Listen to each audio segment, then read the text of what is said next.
Here we are. Love them knives. Civivi. Yeah, Civivi. I like this one, and when I pulled it out of the box, I go, this is so familiar looking to me. But it's a nice knife. I mean, no doubt. I really like this. This is the Civivi, which is, of course, the budget brand for Wii knives. And, you know, I like it. The more time I spend with it, the more I like it. You know, and they've done, I know Best Tech has done it, and some others are now doing this layered G10 carbon fiber, and then they machine it away, and they do a contoured type scale. You can see the layers through there. And then they machine it, and it reveals the different layers. So it might be a bit unique, I don't know, from knife to knife. Backspacer looks like just a black G10, and then you got a place for a lanyard, and obviously if you look inside, they've skeletonized the scales, and we will take this apart here in a few minutes because, hey, it's just the Praxis, so what do we need to talk about? You can look at my Praxis review, except it's not really the Praxis. This is in D2 here, okay? Like I said, backspacer, deep carry pocket clip. Can we go left hand? No, because we hate left-handed people forever, I guess. That's just the way it works. Hey, hold on. Come to think of it, the Praxis, right? Could we go left hand on that? Hell yeah. I mean, my printer just printed out the Berg image from Blade HQ, and hell, I couldn't even get the model number up here. So I wrote on it, Praxis 4250, 9CR18, okay? But, I mean, come on, man, seriously. Is that not the Praxis? That's the Praxis right there. But it got all duded up. Oh, by the way, and the price got doubled. Because now, I'm always talking about money, aren't I? $79.50 for the Incite, no matter where you buy it. But if you buy it from White Mountain, 10% off, so you get about $8 off, right? So that's where you ought to get it. And I got this blue, but you can get the red G10 carbon, and then you can get this Cuborcia wood, something like that, which, by God, I'm doing my homework today. You ought to appreciate me for that. But it's also known by the common names as African rosewood, Amazique, Babinga, or the Bada Bing Club. Oh, that's in New Jersey. Never mind. But there you go. Bada Bing. And there you go. Good looking knife. Top of here, there's some jimping that'll get you jumping. But the front choils, just like the Praxis, if you looked at them, they just swedge up here, kind of drop point, right? Nice flat grind. Doesn't look like a hollow grind. And those scales. And this is D2 as opposed to 9CR18, although, okay, so 9CR18 would be more of a true stainless, and of course this is a semi-stainless, so for the D2 burnout crowd, maybe the Praxis is the deal. Get it in tan and dye it. I did that, right? Put it in the dye pot, make it any color you want, but you don't get, see, that's kind of flattened on top here, where this is contoured. It's really nice. It's a good look, and it's nice in the hand. I guess you're, instead of 79, you're closer to 70 with the discount. So maybe that can make you feel a little bit better about it. And let's go to the scales. See what we got here. Come on, that probably weighs 1.5 pounds right there. There we go. Get it off of there. And 4.5, 4.6 ounces, 130 grams. So, yeah, it's got some weight to it, but it's not horrible. That's not too bad. Not too bad. Oh, in the box, you know, you get the knife, you get a pouch. Oh, is this? Oh, yeah, these are the new ones, so they should have all the badass stickers in here. See, and you get two. You know, do you want... Whoa. Do you want whatever that is? Or do you want... And that looks more like a dragon to me or whatever. So there you go. If I can get it right side up. And I don't have it right side up. There it is now. Looking at you. Those are nice. And, of course, microfiber cloth, your paperwork. So that does make a pretty nice presentation. Should be a good knife. And we've tested the D2 on these Civivi knives in the past, so I don't know that I'll send this in to get Rockwell, but they've been pretty darn good. You can look them up on the spreadsheet. I always leave the link to the spreadsheet down in the top of the comment section, also in the description section for those of you who are description section challenged. It's in the top of the comment section as well. But yeah, it looks pretty good here. You know, as far as no voids or imperfections. The fit and finish is nice. I like the deep carry pocket clip, and it works well because I've carried this one. And yeah, with these liners, and they show so they're not embedded, it's a little heavier than if they had embedded them, made them thinner and all that. But hey, I like this. I actually prefer this. I like to see the liners, personally. And it's a good sized knife. I'll throw the tape on it real quick, and then I'll throw out some knives for comparison's sake. But, 3 3/4 inch blade, 96, 97 millimeters, and overall 8 3/8, and 21, little over 21 centimeters. Let's see how fat it is. I think this is going to be definitely over a 1/2 inch. 14 millimeters, 0.55. And blade stock. My depth perception is failing me. Blade stock is 3 millimeters. Yeah, looks like. I mean, call it close. Who knows? But right there at about 3 millimeters. So... good. Well, not overly fat then, and that's nice. Ergos, feel good on the hand. Yeah, slide right in. These are really comfortable. I like these knives. The comfort in hand is really good on these. And you can always slide forward, and if you had a piece of paper, you could cut it. That's pretty impressive field testing here. Watch this. Oh, baby.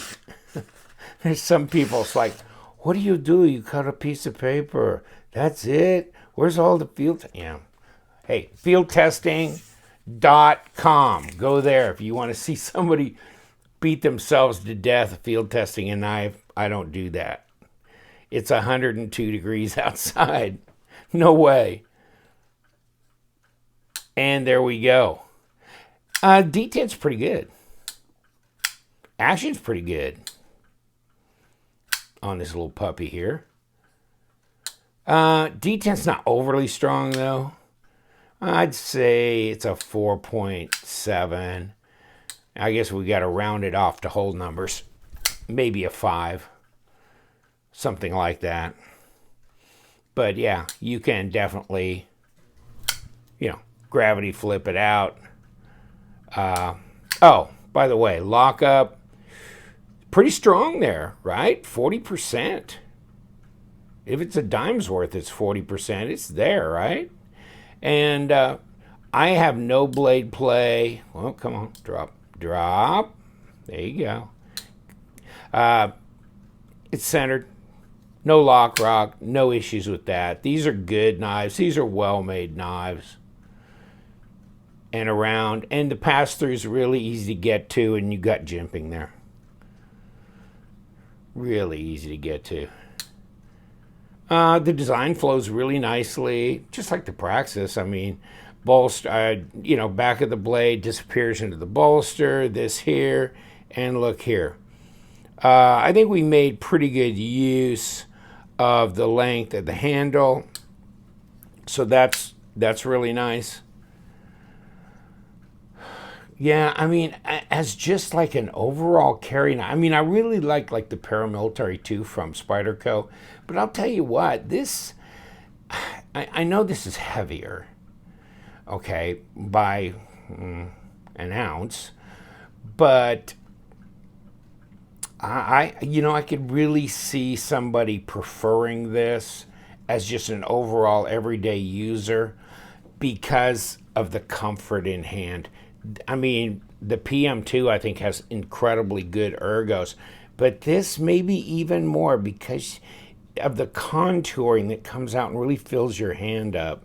Reverse grip is excellent as well. This is really a great design, and you know, you don't need to go in and modify it by dyeing it and stuff. You can get it whatever color you want. And oh, did I show you this? I showed you about the wood, right? But you can get that wood handle, okay, and it's the same price.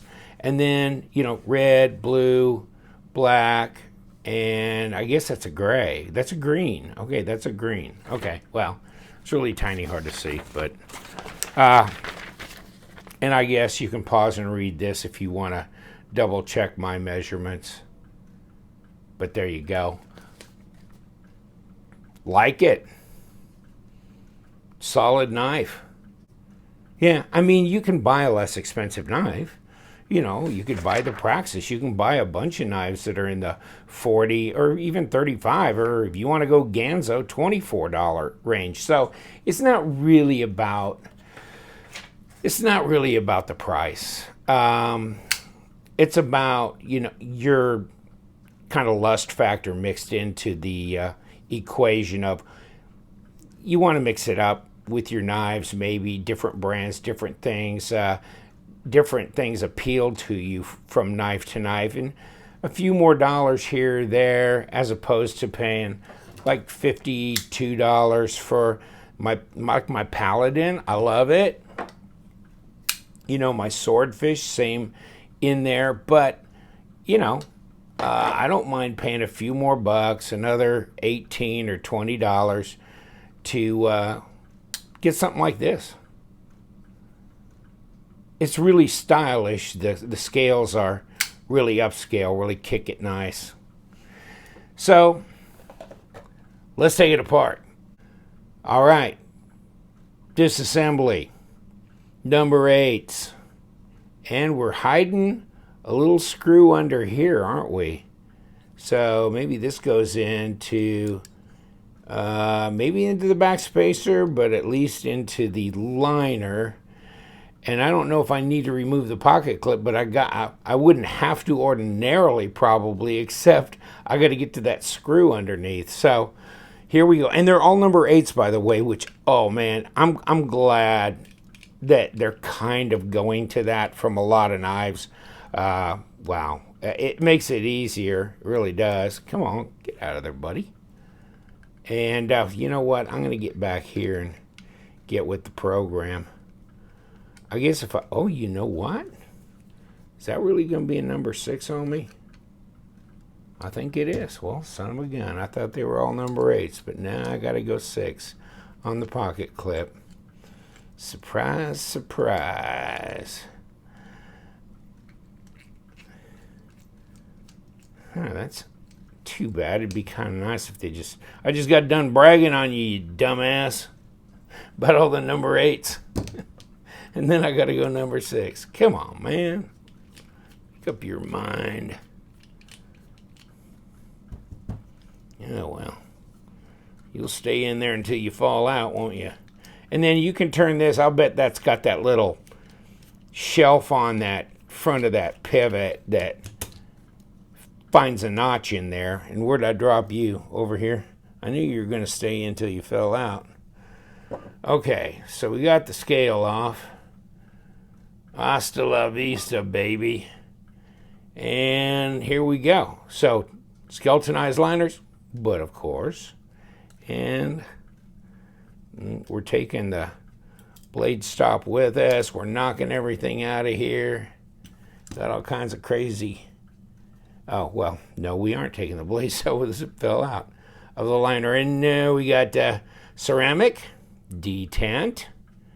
Here we go with this little, oh, this is for your lanyard, so. But the bearings themselves are not ceramic. Okay. So, what have you? Come on, baby. What have I got to do to convince you to come off of there? Be nice. There we go. Pull that, pull that. And of course, you know, you don't need any steel washers because you got steel liners, so there's nothing like that needed. And there you go, your backspacer with these. You can just pull that off if you want, which I don't. So, but yeah, you can see the underside of them scales, you know. That carbon fiber right there. So, that's nice. I like this. You know, that G10 laminate carbon fiber stuff they do is flat. They don't machine it. But this is a whole different process. So this is different. And it feels different too. It really does. Feels kind of more like true carbon fiber, because it is, than that laminated G10 stuff. So, okay.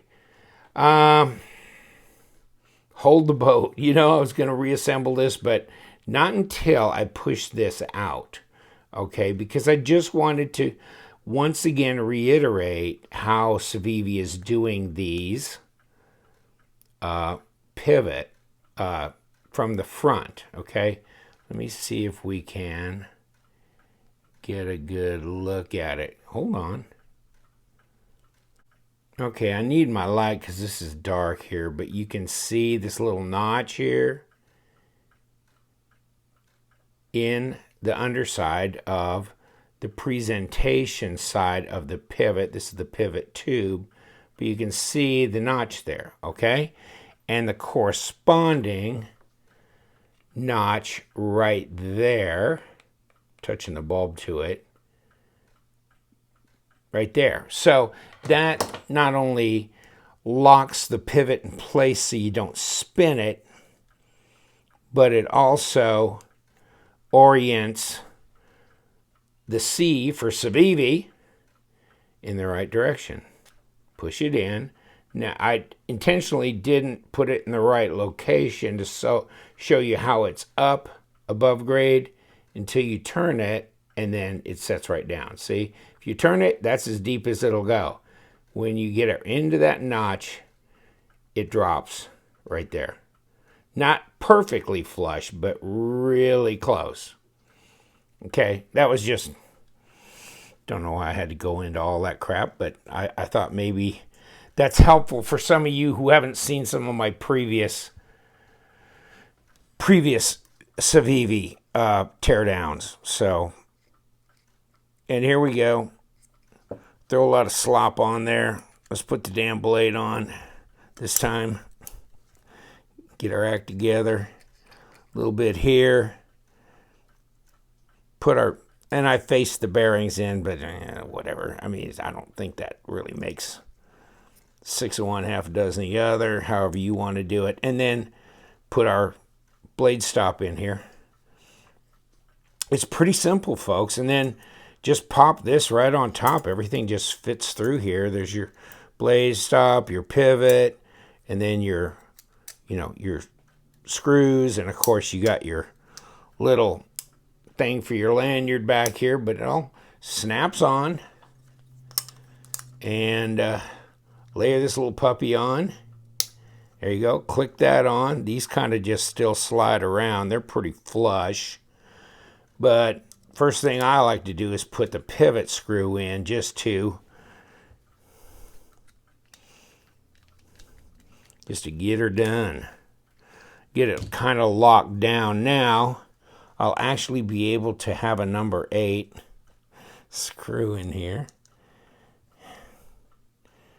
And of course, you know, my others are one's for the pocket clipper number 6s, which is kind of redonkulous, don't you think? I mean, why would you do that? Oh well.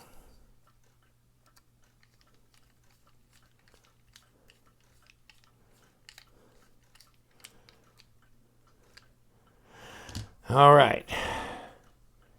And did I already knock one of my... Yeah, I already knocked one of my...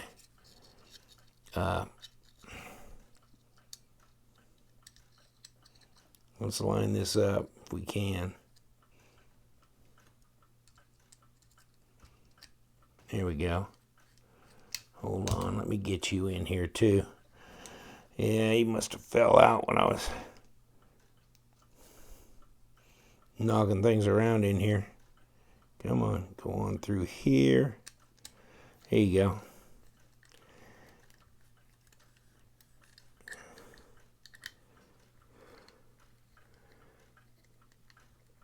Did we get her? Okay, they're tight.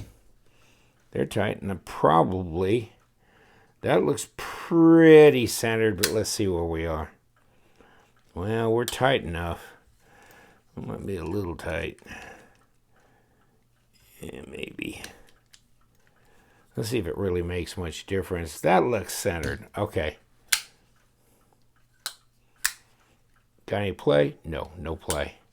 But I got good action. I over-tightened it a little bit initially there. But that's good. Yeah, that'll work. So now we're all Rico Suave with the Civivi. Got it all reassembled. It's nice. Action's great. Maybe even better now, since I sprinkled magic fairy dust all over it. It's nice. Feels good. Okay. Yeah. I mean, you could complain about the price, and I think that's really the only bitch I'd have. Otherwise, this is a really complete knife. I would like to complain about something on this knife, but I can't think of anything right off the bat. The fit and finish is great on these knives. Really like the scales. I like what they're doing with that. The deep carry pocket clip. There's no left-hand option. I guess that could be a knock on it. They don't billboard it. I mean, there's nothing. You got the little C and that on the pivot, and that's fine because it's nice to put something dressy there than just a regular button top screw or something like that. So, no, I'll take that. And it's kind of nice machined screw on the back. So, yeah, the rest of the hardware is acceptable. Nothing outstanding, but very functional. Take care, my friends. You know what we do around here. We love them knives, so you guys stay sharp.